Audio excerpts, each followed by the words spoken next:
Welcome to All Business, No Bull. Our special guest is a young lady who has worn many hats to include business owner and safety instructor. Currently, she's best known as the founder of Hummingbird Management and Yoga, the wonderfully talented Tamica Dizon. Hi, Tamica. Hi, Don. Thanks Welcome. for having me. Yes, thank you, and happy holidays. Happy New Year. You know, Tamica, I believe that behind every business, there is a personal story, a biography. Mm-hmm. And you seem to come from a constellation of different backgrounds and different stories that I think is a wonderful salad. Why did you start Hummingbird? The reason I started Hummingbird, for the very simple, easy reason, Yes. was to protect the ones that I love. Plain and simple. Through, like you said, my story has many different facets to it. And along the way, I realized there was one common thread, and that was safety. Yes. Safety encompasses not just what the rules and regulations say, but what we do at home. And that's where the health part comes in. So they go hand in hand, and that's why. Because I realized through all those different jobs, through those different environments, and the people that I love and what they do, they were missing that element of safety and wellness together. You see, I've read your story, and I've taken a look at your YouTube videos and some other material you produced. And if I were to put everything, let's say, into a nuclear centrifuge and spin it at ultra fast velocity, I think that the resulting plutonium would be that you simply have a love for people. Absolutely. I get overwhelmed with wanting to be with people. Yes. In both good and bad aspects. I want to be with people. I want to be a part of their lives. I want to be part of the good stuff. Yes. I want to make sure that everyone has a great time and goes home just the way they came in. How long have you been in business? This month is 5 years for me as an LLC. So it's a big month for me. I'm very excited because I really feel this is the launching point from startup and building to actually being out there doing what we do. 5 years basically means that you opened up and were operating during a difficult time, during COVID. Did that impact your business in any way? Absolutely. One of the first things to be cut is a training budget. So for most of the pandemic, I was not being a trainer. I was not able to do safety trainings. However, I still was able to do emergency training, CPR training, first aid trainings, because those never go away. Yes. During that time was when I was able to refine the wellness side of the business, get up to speed on how to use cameras, Zoom, all of these things, because that's how I'm going to reach my audience.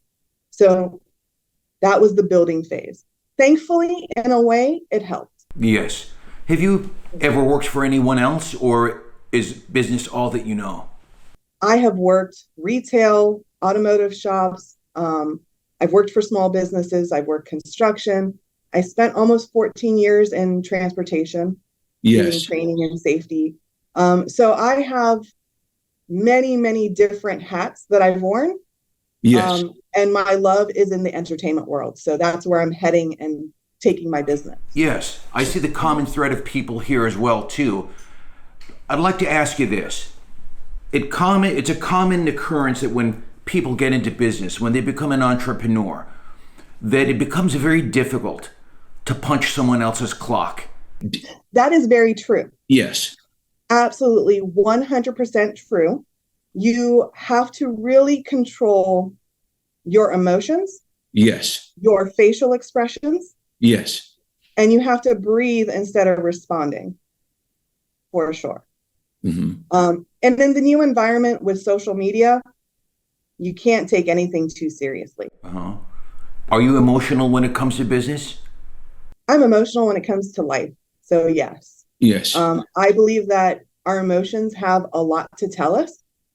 And if you know what they're telling you, it will help you navigate business, life, and so much more. Yes. Now, I noticed that your background is actually from the islands, from the Caribbean. Now, people from the Caribbean tend to be very warm-hearted people. I would assume that that plays a role in the genuine energy, positive energy, the aura that you have. Can you tell us a little bit more about that in terms of maybe being very family oriented and how that plays into your business? Absolutely. I agree. People from the islands are very hospitable, very kind, very generous people. However, it's very important that I put this out there because I am in a yoga space. That does not mean that we let people walk over us. We're Yes. firm, we're fair, we are here to live life just like everybody else. And so it's important that for me in my business, people understand that I'm a balance. I'm kind and generous, but I'm also firm and fair. Yes, I'm glad that you brought that up about not letting people step on you. Now, the next question actually is going to kind of stem from that. Do you find the fact that you're a woman causes you to maybe be even a little bit more extra aware of that? Is it still a man's world in the type of business that you do? I walk a very interesting path Yes. because I walk the path of both cultural appropriation Yes. and sexism. Yes. And in all of the environments, whether it's yoga, wellness, entertainment, safety, it is still a man's world. Yes. That is not what it used to mean like 20 years ago. Things have become very progressive. The environments in which I end up working in, for the most part, because of who I am Yes. as a person and what I bring to the table with my skills, I get a lot of respect. I still get the things, but for the most part, people are just there to do a job. If you're doing your job and you're doing it well, they have no reason to question why you're there. Yes. How do you brand yourself, Tamica? That's a difficult thing, right? Because I'm walking in two different worlds. Yes. So I brand myself as Safety and Wellness United, kind of a play on the yoga and uniting. I am branding myself as an individual. I don't have a team that I work with, so I am an individual that comes in and coaches and does training. It is very difficult to have a consistent brand without a team. And that's where I'm at now with, thankfully, like I said, this is the 5 years. So this is the upgrade, right? So I'm Yes. upgrading the branding. I'm making everything look very smooth and similar. And across my platforms, you'll see the same brand logo. You'll see the same font. All of those things help with recognition and Yes. accountability and feeling confident in what you're putting out. Yes. I am a big, big believer in fake it till you make it in a good way. Yes. So you have to start off by doing things poorly, and you have to be okay with that. You have to have a okay logo just to have something. And then we upgrade, and it gets a little bit better, and it gets a little bit better. And social media helps with that because they're free platforms. It's fairly easy to have a one page, here's what I do, this is what it looks like, and then I'm the person that goes out there. I'm a little bit older than you are. Probably a little bit more than a little bit older than you are. And I've seen society change vis-a-vis health concerns, spirituality, to include yoga and wellness. And it's today what we see is not anything like what I saw in the 1970s. Yeah. Now, I think that because of that, I think you've got a fantastic idea. And I think that the way that you brand is very good. I agree with you 100% regarding a dream team. I think that one of the biggest obstacles for young businesses that want to form a dream team is that they really can't offer anything to the initial members other than the vision and equity. Do you have that same issue? Absolutely. I'm only now getting to a point where I could pay people. Have you ever thought of franchising? I think that you have a great idea for possible franchising in the future. It's in the journal of ideas. Uh-huh. It's there. And I have the idea for it. It's going to be a long time to get there because unfortunately and fortunately, Yes. the industry that I'm in is a relationship industry. So I have to build relationships and build trust before I can bring in something like that. I think that we might have some common ground here. As we said, I think you've got a great brand. I think you've got a service which is very good, and it serves a deeper purpose in terms of helping people and wellness. And I think the franchising concept is a very good concept as well too. I think you've got a great online presence as well, great personality. So, would you be open to investors possibly? That is something that I'm interested in. Yes. I'm just not sure really about any of it. Being an individual, doing Yes. all of the business tasks, you have to learn all of these things. Yes. Or I have to find trusted people to advise me. And I Yes. have not yet found the financing or the advising. You have a very nice website too. I took a look at it. Do you offer memberships as well? Coming soon, this month, we're working on getting the membership up and running. That's great to hear. How about maybe perhaps anything akin to like an online university? Because I know yoga goes beyond simple stretching exercises. Absolutely. So with the membership, we're looking to expand to actual in-depth yoga teaching and safety teaching. So Yes. you'll get a combination of both safety topics and yoga topics, and sometimes they'll be mashed together. Now you mentioned safety. Can you tell us a little bit more? Because safety covers a very large spectrum of what you do in terms of safety. Absolutely. So when I talk about safety, I'm really talking about occupational health and safety or environmental health and safety. So those are your workplace safety programs. They follow OSHA regulations. I teach OSHA 30 and 10-hour courses for the construction industry and the general industries. And Yes. so that covers every type of worker out there, from your fast food worker to home health aides to live entertainment and crew. So every one of those people that you see at a concert has to have some sort of safety training, whether they are climbing up on something Yes. or rigging something so that it's safe. So I'm their teacher and I go and do on-site trainings, or I do them coming online, hopefully soon. And then I also do safety inspections and help companies and individuals create safety plans for their employees. So that's the safety aspect of it. So in effect, you actually are running two businesses, it sounds like. You're a very busy person. The 5-year plan is that it will no longer feel like two businesses. It'll be a nice, streamlined one business. All right. Now add to that, are you also married? Do you have a family? Are you a mom? I am a dog mom. I have 2 dogs. Yes. And I have a lovely, supportive husband who helped get all of this together today. So in addition to the many hats that we mentioned at the very beginning, you also run a household too. How do you manage to juggle all of this? I'm up really late at night. Yeah. I don't get much sleep. But honestly, the first few years were difficult, really were difficult. Now that I'm hitting the stride at 5 years, I'm really streamlined in what I'm doing, how I'm doing it, and the topics of what I'm talking about and what's going forward. I've done a lot of the back end organization Yes. so that the front end goes smoothly.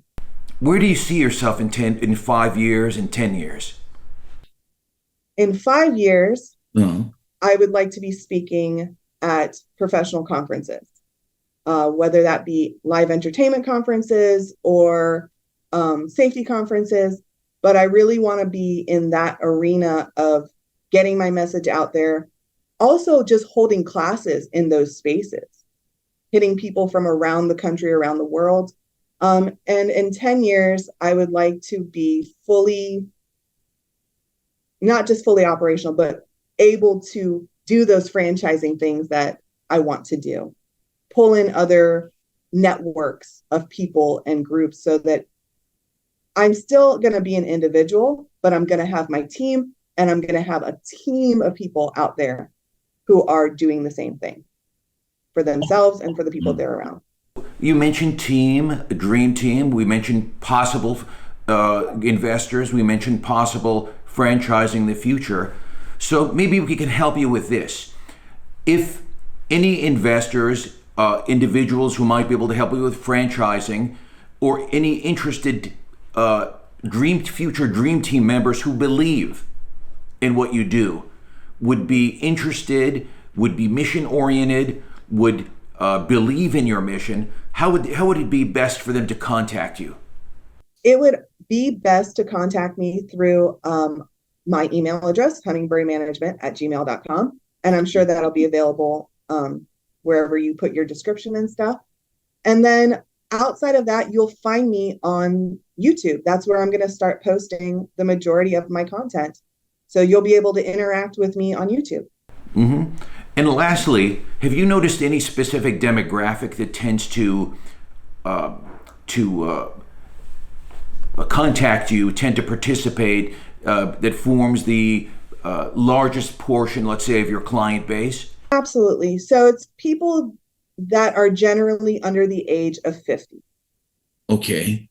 So it's the age range of about 25 to 50, men and women, and non-binary, everyone in between. That's my energy attraction. Yes. We are in the same spaces. We can talk about the same things. We're heading in the same direction. Whereas they're more likely to spend the money. Yes. Versus the older demographic, while I still have them, they are more along the lines of casual client.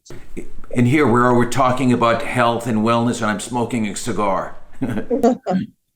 Well, I would have joined you had I known. Oh, you're also an aficionado? So it's kind of my little guilty pleasure moment. Yes. A nice cigar, a nice alcohol, and a nice view. You know, I think very few people know this, but I've had the personal experience of discovering that cigar lounges tend to be very good places to make business connections. Absolutely. Very good places, and most people don't seem to know them. There seems to be almost like a leveling democracy, where in a cigar lounge, you can have the CEO of a company sitting next to a locksmith, and they'll converse, they'll talk.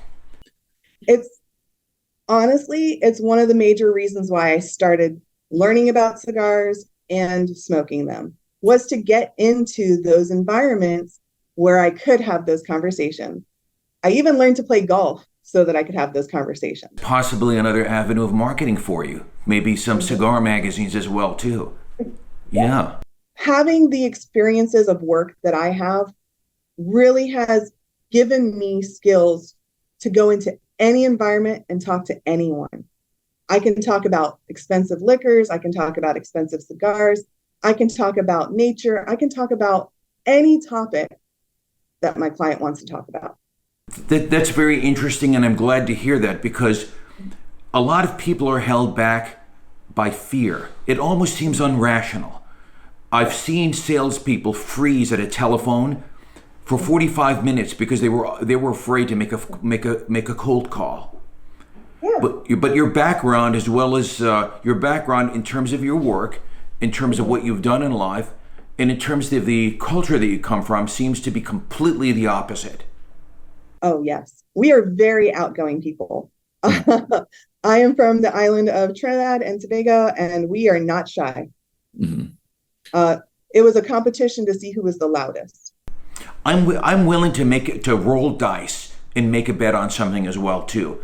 I'm also from an immigrant background. My parents, God bless them, they've already passed on. They immigrated from Iran in the 1950s. And the immigrant experience, especially in the United States, has some certain commonalities. And they're not always treated very well. Does your work with safety in any way support your desire to make things good or make things better for the immigrant? 100%. Yes. 100%. The reason why I do safety training And the reason why I'm doing it on a platform like YouTube, where it's free Yes. or at a very low cost on my website, is for accessibility. Because there isn't free resources now. There aren't bite-sized moments of safety that exist right now. Yes. And the honest truth is, the people that are needing the information, those that are in the immigrant situation, don't have time to sit for 12, 40 hours at a time because they have to put food on the table. Yes. So it took a long time. This is a business plan that's been in the works since I was a teenager. Yes. And just collecting skills and knowledge to the point where I can do this, because I don't want to be at a management level. I don't want to be teaching or dealing with corporate people for my clients. I know that I have to, because that's the reality of what a business is. Yes. But my effect is for that hourly waged employee. That person who, if they get hurt today, can't put food on their table tomorrow. Yes, I can understand that feeling from the heart as well too. Mm-hmm. It's not all about dollars and cents. It's also about helping those who, well, you know what, in a way it kind of is, because you're making a future investment there. Mm-hmm. Not necessarily in today's dollars, but in tomorrow's dollars. Mm-hmm. Making an investment to take care of those who are sometimes invisible. And being a small business myself, being an individual, I have the opportunity to barter, which is something that if I was working for a corporation, I wouldn't be able to do. Yes. So I can barter for things that aren't just money that I need in my life as well. I'm glad you brought barter up, because barter is not something that you probably would see very often in the curriculums of business schools. Yeah. But it's used all the time. Mm-hmm. It's used all the time. And here's something else too. How often do they teach in business schools to put the business in your mouth? And what I mean by that is, let's say the business involves something food related. It's not, at that point, we're not only talking about profit margins. We're not only talking about customer acquisition costs, but does the product taste good? Is it good for you? You know? Mm-hmm. Absolutely. Absolutely. I take it a little too far personally, and I know that's just because of who I am, but if I can get the people closest to me to buy in, then I've done my job. Well, Tamica, it's been lovely talking with you. I wish you the very best, and I'm absolutely sure you're going to be successful. You are successful, but you know what I mean, that your success will be exponential. Thank you so much, Don. Hummingbird Management and Yoga's Tamica Dizon, our special guest on tonight's edition of All Business, No Bull. I'm Don Carlos. Have a great rest of the week. Remember to follow us, subscribe, and like. We'll see you next time on All Business, No Bull. Thank you so much.